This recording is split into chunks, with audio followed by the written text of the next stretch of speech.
Good day everyone! Welcome for another video.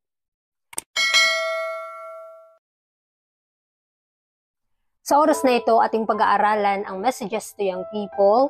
Nasa chapter 24 na po tayo, entitled Patuloy na Pag-angat.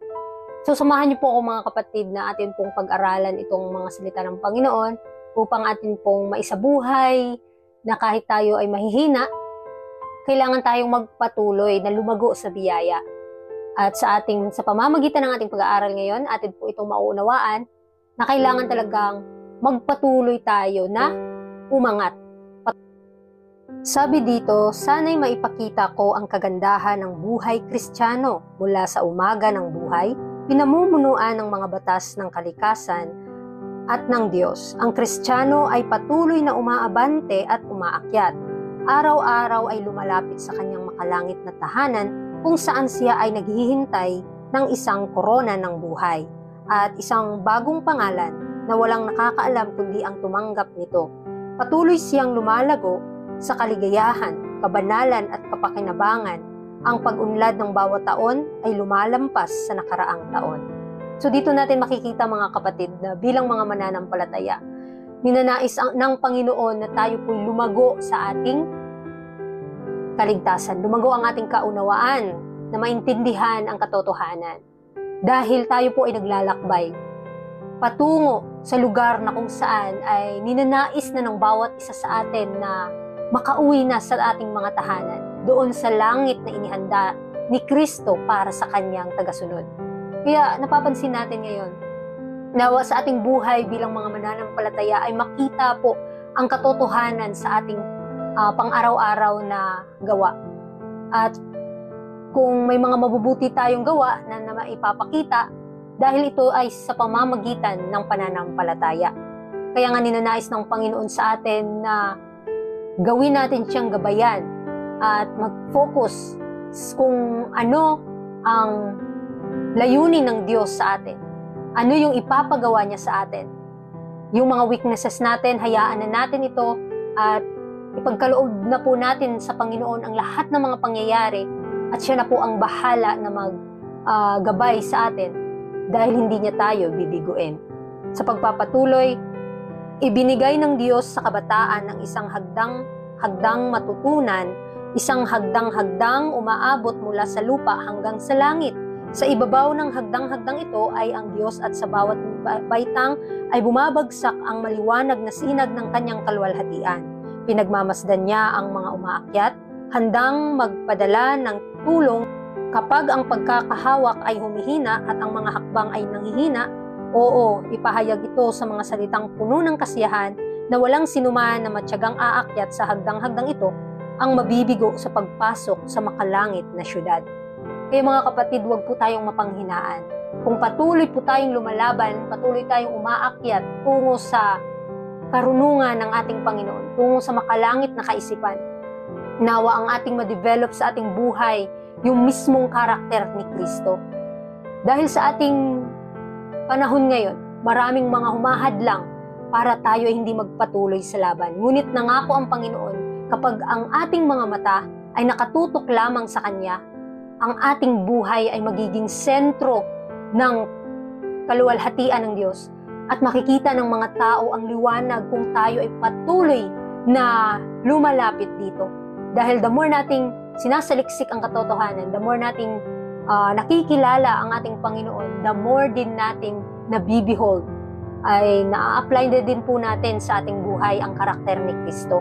Kaya huwag po tayong mapanghinaan kung gagawa man ng kaaway ng mga bagay na minsan sa ating pag-akyat sa makalangit na karunungan, makaakyat doon sa inihanda ng Panginoon na hagdan para tayo ay maligtas, umunlad, dahil alam natin na si Kristo po ang ating tanging pag-asa. Kaya nga siya nga kailangan nating titigan ng ating mga espiritual na mga mata. Huwag nating titingnan yung ating mga kahinaan, huwag nating salitain kung ano mang meron sa atin, kundi ang ating gawing salita ay yung mga bagay na nagawa ng Panginoon, ang kanyang kabutihan, ang kanyang kabanalan, ang kanyang kalakasan lamang ang ating tanging pag-asa para tayo ay magwagi sa laban.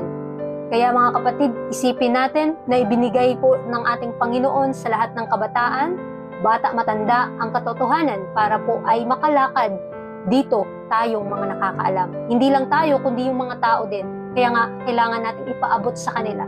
Dahil gumagamit ang Panginoon ng mga ordinaryong tao para kahit yung mga mismong hindi nakakabasa o mismo ang pinakamababa sa pinakamababang tao sa mundong ito ay makaabot at makaalam ng kaligtasan. Kaya sa pagpapatuloy, si Satanas ay nagtatampok ng maraming tukso sa kabataan. Nilalaro niya ang laro ng buhay para sa kanilang mga kaluluwa at wala siyang iniiwang paraan upang maakit at masira sila. Ngunit hindi sila iniiwan ng Diyos upang lumaban ng nag-iisa. Laban sa manunukso, mayroon silang makapangyarihang tagatulong. Ito ang pangako ng Panginoon sa atin. Kaya nga, patuloy tayong lumaban, patuloy tayong umakyat, patuloy nating titigan ng Panginoon sa kanyang kagandahang loob, sa kanyang awat biyaya. Huwag po nating sasayangin ang mga panahon na yan. Dahil nga, ano man yung ating pagsisikap, ano man yung ating mga ginagawa, kung patuloy tayong nananampalataya sa Panginoon, kailanman hindi tayo mabibigo. Dahil alam natin na ang ating patutunguhan ay kaligtasan. Sigurado ang ating kaligtasan sa merito ni Kristo, mga kapatid. Kaya kahit na naghahanap ng mga patibong ang kaaway natin sa ating mga daan, ay patuloy pa rin tayong tinutulungan at ginagabayan ng ating Panginoon. At siya po ang nakikipaglaban para sa atin doon sa Ama upang tayo ay maligtas, upang tayo ay subukin na naman at magkaroon ng banal na buhay dito sa mundo. At para sa atin, magiging posible na makasunod tayo sa kalooban ng Ama. At ang makikita ng Ama, ang kabanalan ni Kristo sa ating buhay. Kaya mga kabataan, lahat tayo kailangang magpagamit na sa Panginoon para ang ating mga kaisipan ay mabago, tayo ay ma-develop into Christ-like, mga kapatid. Kaya sa pagpapatuloy, mas malakas kaysa sa kanilang kalaban ang siya na sa mundong ito at sa kalikasan ng tao ay nakatagpo at nagtagumpay kay Satanas. Nilabanan ang bawat tukso na kinakaharap ng kabataan ngayon. Siya ang kanilang nagtatandang kapatid, may malalim at mahabang pag-aalala, siya para sa kanila. Binabantayan niya sila ng patuloy na at maingat at siya ay nagagalak kapag sinusubukan nilang kalugdan siya. Napakaganda, mga kapatid. Anuman yung ating mga pinagdadaanan, anuman yung mga pagsubok na ating nalalampasan, tinutulungan po tayo ng ating Panginoon, mga kapatid. Kaya isipin natin, lahat ng bagay ay ginawa na po ng Panginoon. Ang atin lang makipag-cooperate po tayo na gawin din po natin ang ating obligasyon bilang mga tagasunod, bilang nakakaalam ng katotohanan. Ipaalam natin sa mga tao na ang Panginoon, ang ating Diyos ay pag-ibig. Ibinigay niya sa atin ang kanyang habag at biyaya para tayo ay maligtas. Huwag po nating sasayangin yung mga panahon na ipinagkaloob niya sa atin dahil ang panahon na yan ay hindi natatagal. Matatapos at matatapos din ang ating mga oras dito sa mundo. Kaya habang kabataan pa natin, habang tayo ay naninirahan dito sa mundo, kailangan ang lahat ng oras natin ay, ang attention natin ay sa Panginoon. Huwag sa ating mga sarili. Huwag na tayong mag-iwan ng pag-iisip sa ibang bagay, sa mga tao sa ating paligid. Sa atin, huwag, kundi sa Panginoon lang. Siya ang nakakaalam, kaya siya ang ating dapat na paglingkuran. Sabi dito, habang sila ay nananalangin, hinahalo niya sa kanilang mga panalangin ang insenso ng kanyang katwiran at inaalay ito sa Diyos bilang isang mabangong handog. Sa kanyang lakas, ang kabataan ay maaaring magtiis ng hirap bilang mabubuting kawal ng krus. Pinapalakas ng kanyang kapangyarihan, sila ay nakakayang maabot ang mataas na mga layunin na nasa kanilang harapan. Ang kasakripisyong ginawa sa Kalbaryo ay ang katiyakan ng kanilang tagumpay. Tandaan natin, mga kapatid, habang tayo gumagawa sa gawain ng Panginoon dito sa mundo, alam natin na meron tayong personal na tagapagligtas na nakikipaglaban para sa atin. Kaya hindi po tayo bibigo at patuloy tayong lumapit sa Panginoon upang magkaroon tayo ng sapat na tulong, sapat na biyaya para makapanagumpay. At alam natin na lahat ng ating panalangin ay kapag lumapit tayo sa Panginoon, didinggin niya ang ating mga hinanaing at magiging amoy ng mabangong insenso. At ang kabanalan, katwiran, merito ni Kristo ang makikita at matatanggap ng Ama. At sa pamamagitan ni Kristo, ang ating mga panalangin ay magiging kagalakan sa Kanya. Magiging katanggap-tanggap, mga kapatid. Kaya, nawa sa araw-araw nating pamumuhay dito sa mundo, bigyan po natin ng panahon na mapaglingkuran siya. Hindi lang sa isang oras, isang araw, kundi sa lahat ng oras sa buhay natin. Sa lahat ng minuto, panahon sa buhay natin. Bigyan natin ng personal na pakikipag-usap sa Panginoon. At isipin natin, ano pa ba yung mga ginagawa ko? Na paglilingkuran ko ba siya ng tama? Natutuwa po ba ang ating Panginoon sa lahat ng ating mga sinasabi? Sa lahat ng ating mga iniisip? Kung noon ay parang na-failure tayo, ilang beses na tayong nabagsak, nadapa, ilang beses na tayong nawala ng pag-asa, ilang beses na tayong nanghina. Ngunit patuloy tayong pinapaalalahanan ng Panginoon na tayo'y lumapit sa Kanya at kumapit sa Kanyang malakas na bisig. Dahil hindi niya tayo bibiguin, tutulungan niya tayo at bibigyan ng paraan, ng napakadaming paraan para tayo ay magwagi sa laban. Dahil alam natin na ang sakripisyo ni Kristo doon sa Kalbaryo sa cross, yun ang ating talagang katiyakan ng ating tagumpay. Makakasigurado tayong mananagumpay tayo dahil sa ating personal na tagapagligtas na si Kristo. Ang Iglesia ng Diyos ay binubuo ng mga sisidlang malalaki at maliliit. Hindi humihiling ang Panginoon ng anumang hindi makatarungan.